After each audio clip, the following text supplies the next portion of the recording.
Day 44, Leviticus 1 to chapter 4. Chapter 1. Tinawag ni Yahweh si Moises at mula sa toldang tipanan ay sinabi sa kanya, sabihin mo ito sa mga Israelita. Kung may maghahandog kay Yahweh, ang dapat niyang ihandog ay baka, tupa o kambing. Kung baka ang kanyang handog na susunugin, kailangang ito'y lalaki at walang kapintasan. Dadalhin niya ito sa may pintuan ng toldang tipanan upang maging kalugod-lugod sa akin. Ipapatong niya sa ulo ng hayop ang kanyang kamay at iyo'y tatanggapin bilang pantubo sa kanyang kasalanan. Pagkatapos, papatayin niya ito sa harapan ko at ang dugo'y ibubuhos ng mga paring mula sa angkan ni Aaron sa palibot ng altar sa may pintuan ng toldang tipanan.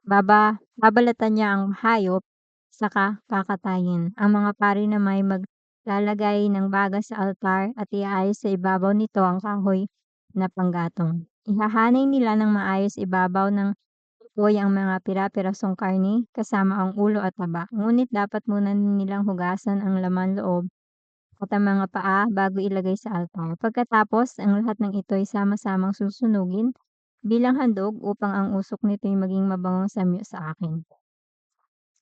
Kung tupa o kambing ang ihahandog, kailangan ito'y lalaki rin at walang kapintasan. Papatayin ito ng naghahandog sa harapan ni Yahweh sa gawing hilaga ng altar at ang dugo'y ibubuhos ng mga pari sa paligid ng altar. Kakatayin niya ito at ihahanay ng pari sa ibabaw ng apoy sa altar ang mga piraso ng karne kasama ang ulo at taba.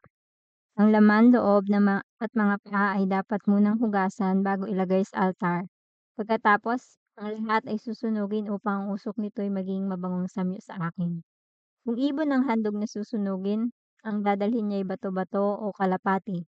Ibibigay niya ito sa pari upang dalhin sa altar. Pipilipitin ng pari ang liig ng ibon at ang dugo'y patutuluin sa paligid ng altar. Aalisin niya ang balahibot bituka ng ibon at ihahagis sa puna ng abo at sa gawing silangan ng altar. Bibiyakin niya ang katawan nito ngunit hindi paghihiwalayin. Pagkatapos, susunugin niya ito sa altar bilang handog upang ang usok nito ay maging mabangong samyo sa akin. Kung may maghahandog ng pagkaing butil kay Yahweh, ang ihahandog niya ay ang mabuting uri ng harina. Bubuhusan niya ito ng langis ng olibo at bubudburan ng insenso bago dadalhin sa mga pari. Ang paring namumuno sa paghahandog ay dadakot ng harina kasama ang langis at lahat ng insenso para sunugin sa altar bilang tanda ng lahat ng ito inihandog kay Yahweh. Ang usok nito ay magiging mabangong samyo kay Yahweh. Ang matitira sa handog na pagkaing butil ay para kay Aaron at sa kanyang mga anak. Ito ay ganap na sagrado sapagkat ito'y bahagi ng pagkaing handog sa akin. Kung luto sa pugon ang handog na pagkaing butil, kailangan ito yari sa mabuting uri ng harina at walang pangpaalsa. Maaari itong masahin sa langis at lutuin ng makapal o kaya lutuin ng manipis at pahiran ng langis. Kung luto naman sa palapad na kawali ang handog na pagkaing butil, kailangang mabuti ring uri ng harina ang gagamitin. Walang pampaalsa at minasa rin sa langis.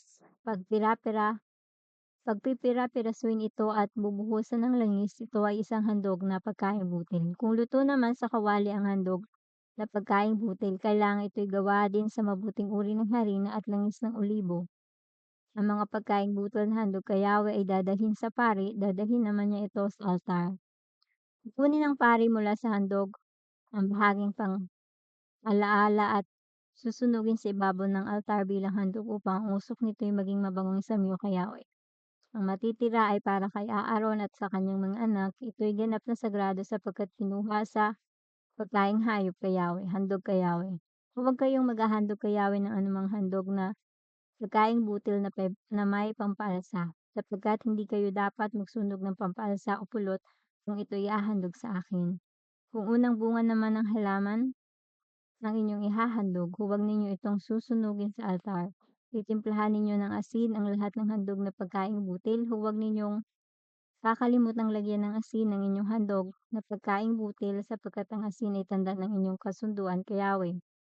Kaya lalagyan ninyo ng asin ang lahat ng handog. Kung ang handog na pagkaing butil ay trigong mula sa unang ani, Kailangang gilingin nito o isangan. Bubuhusan ninyo ng langis at bubuduran ng insenso. Kukuha ang pari ng bahaging susunugin kasama ang langis at insenso bilang alaala. Ito ay isang handog na pagkaing butil na susunugin para kay Yahweh. Kung ang ialay ng handog pangkapayapaan ay isang baka, maging babae o lalaki man, kailangang ito'y walang kapintasan. Ipapatong ninyo na sa ulo nito ang kanyang kamay at ito'y papatayin sa may pintuan ng tuldang tipanan.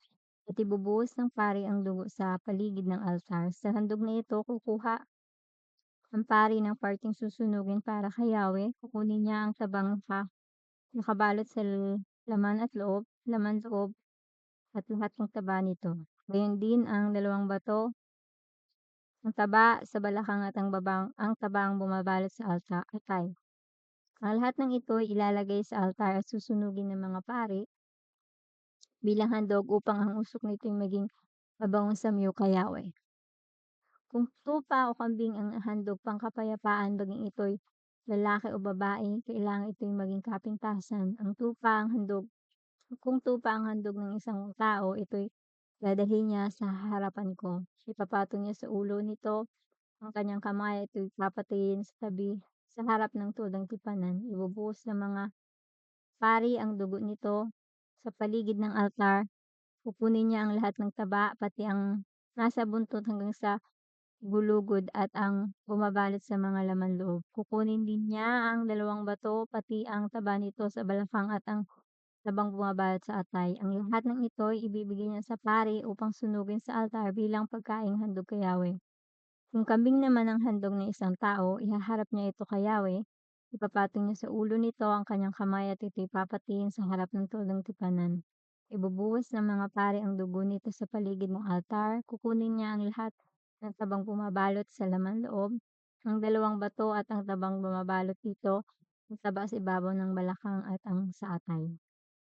Lahat ng ito ibibigay niya sa pari at susunugin sa altar bilang pagkaing handog upang ang usok nito ay maging mabangang samyo kay Yahweh.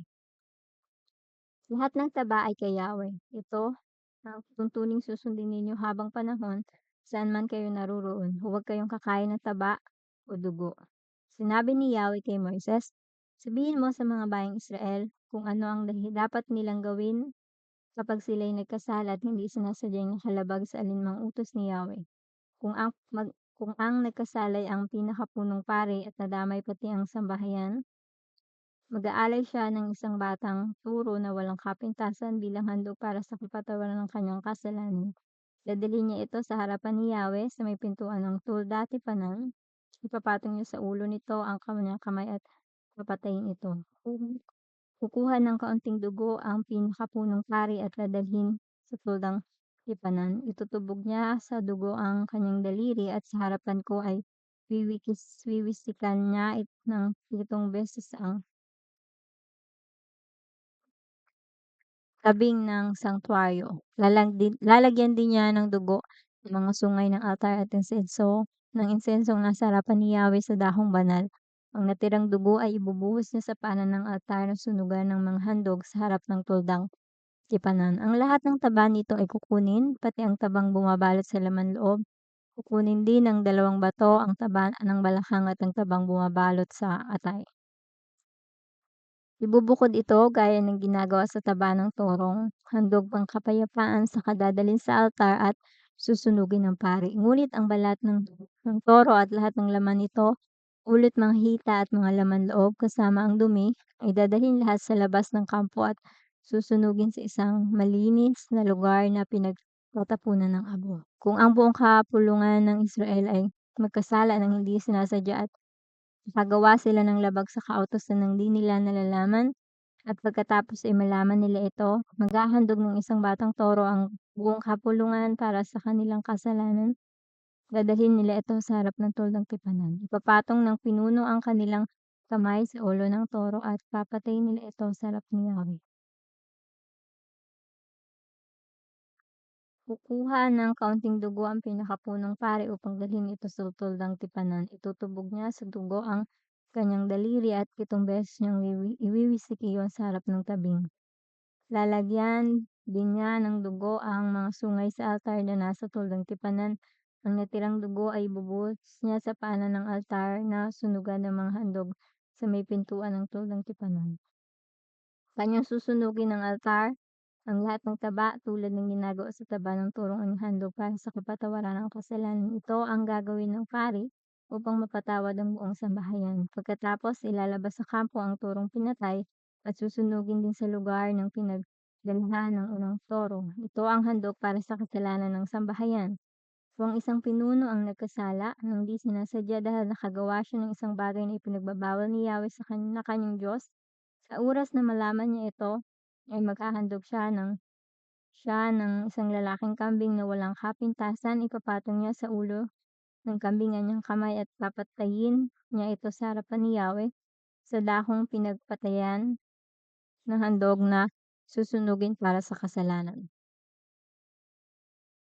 Kukuha ng dugo ang pari at sa pamamagitan ng kanyang daliri, papahiran niya ng mga sungay ng altar at ng sunugin ng mga handog. Ang natirang dugo ay ibubuhos niya sa paanan ng altar, dadalhin niya sa altar ang lahat ng taba at susunugin gaya ng taba ng handog pangkapayapaan. Ito ang gagawin ng pari para matubos ang kasalanan ng pinuno at siya'y patatawarin. Kung ang nagkasala ng di sinasadya ay isang karaniwang tao dahil lumabag siya sa utos ko at nalaman niya ito pagkatapos maghahandog siya ng isang babaeng kambing na walang kapintasan. Ipapatong niya sa ulo ng kambing ang kanyang kamay at papatayin niya ito sa lugar na patayan ng mga handog na sinunog. Kukuha ng dugo ang pari at sa pamamagitan ng kanyang daliri papahiran niya ang mga sungay ng altar. Ibubuhos niya sa paanan nito ang natirang dugo. Kukunin lahat ang taba nito tulad ng taba ng handog pangkapayapaan at dadalhin sa altar. Ito ay susunugin ng pari bilang handog upang ang usok nito'y maging mabangong samyo kay Yahweh. Sa ganitong paraan matutubos ang kasalanan ng taong iyon. Kung ang handog para sa kasalanan ay isang tupa, kailangang babaeng walang kapintasan. Ipapatong niya sa ulo ng tupa ang kanyang kamay at papatayin ito sa pinagpapatay ng handog ng sunugin. Kukuha ng kaunting dugo ang pari at sa pamamagitan ng kanyang daliri ay papahiran niya ang mga sungay ng altar na pinagsunugan ng mga handog. Ang natirang dugo ay ibubuhos niya sa paanan ng altar. Kukunin niya ang lahat ng taba nito gaya ng ginagawa sa taba upang handog ng tupang handog pangkapayapaan at dadalhin sa altar. Kasama ng pagkaing handog, susunugin ito ng mga pari para matubos ang kasalanan ng naghahandog.